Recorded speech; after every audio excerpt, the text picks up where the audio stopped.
of provisions. Para 15. The nature and amount of prior period items should be separately disclosed in the statement of profit and loss in a manner that their impact on the current profit or loss can be perceived. Para 16. The term prior period items as defined in this statement refers only to income or expenses which arise in the current period as a result of errors or omissions in the preparation of the financial statements of one or more prior periods. The term does not include other adjustments necessitated by circumstances which, though related to prior periods, are determined in the current period, e.g., arrears payable to workers as a result of revision of wages with retrospective effect during the current period. Para 17.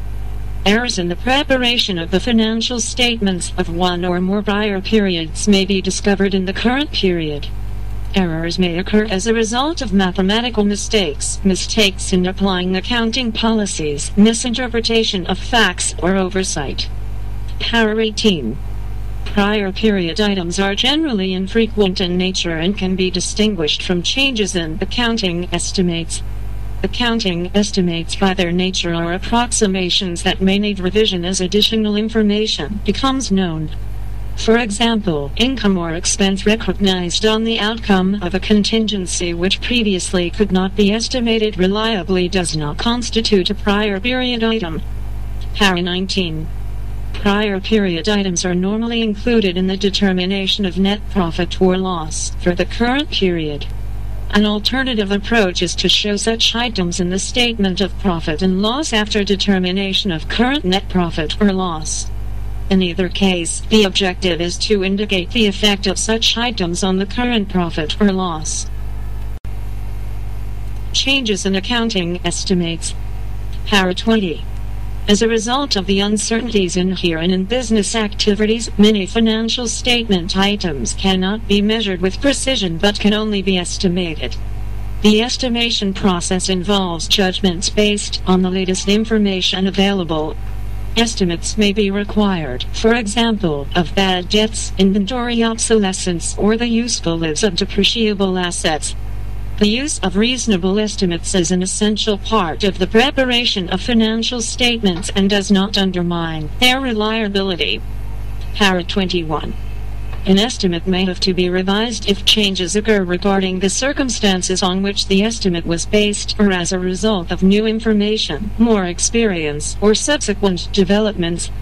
The revision of the estimate, by its nature, does not bring the adjustment within the definitions of an extraordinary item or a prior period item. Para 22. Sometimes it is difficult to distinguish between a change in an accounting policy and a change in an accounting estimate.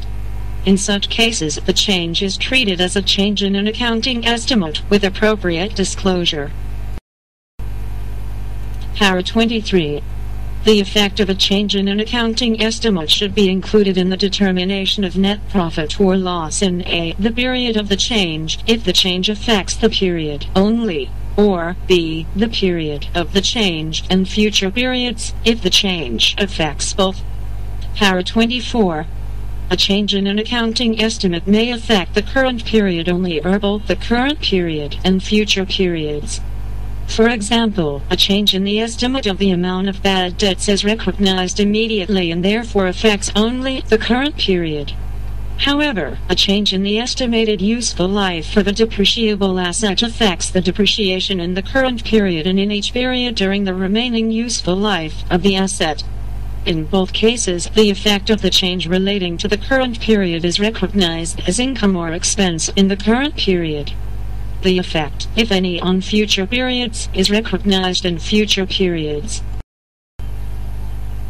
Para 25. The effect of a change in an accounting estimate should be classified using the same classification in the statement of profit and loss as was used previously for the estimate. Para 26.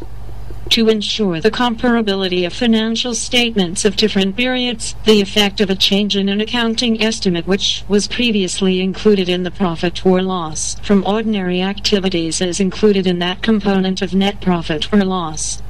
The effect of a change in an accounting estimate that was previously included as an extraordinary item is reported as an extraordinary item. Para 27. The nature and amount of a change in an accounting estimate which has a material effect in the current period or which is expected to have a material effect in subsequent periods should be disclosed. If it is impracticable to quantify the amount, this fact should be disclosed. Para 28. Users need to be able to compare the financial statements of an enterprise over a period of time in order to identify trends in its financial position, performance, and cash flows. Therefore, the same accounting policies are normally adopted for similar events or transactions in each period. Para 29. A change in an accounting policy should be made only if the adoption of a different accounting policy is required by statute or for compliance with an accounting standard, or if it is considered that the change would result in a more appropriate presentation of the financial statements of the enterprise. Para 30. A more appropriate presentation of events or transactions in the financial statements occurs when the new accounting policy results in more relevant or reliable information about the financial position, performance, or cash flows of the enterprise. Para 31.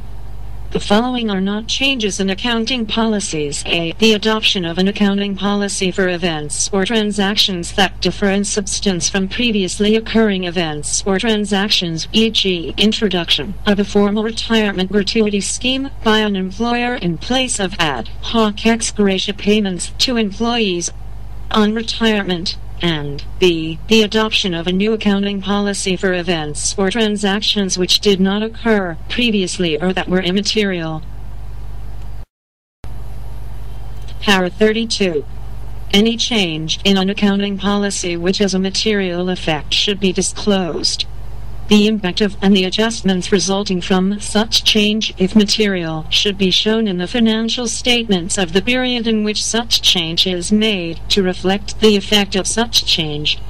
Where the effect of such change is not ascertainable, wholly or in part, the fact should be indicated.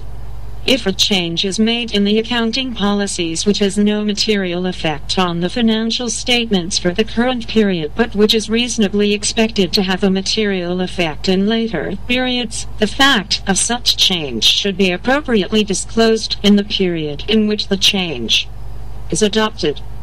Para 33.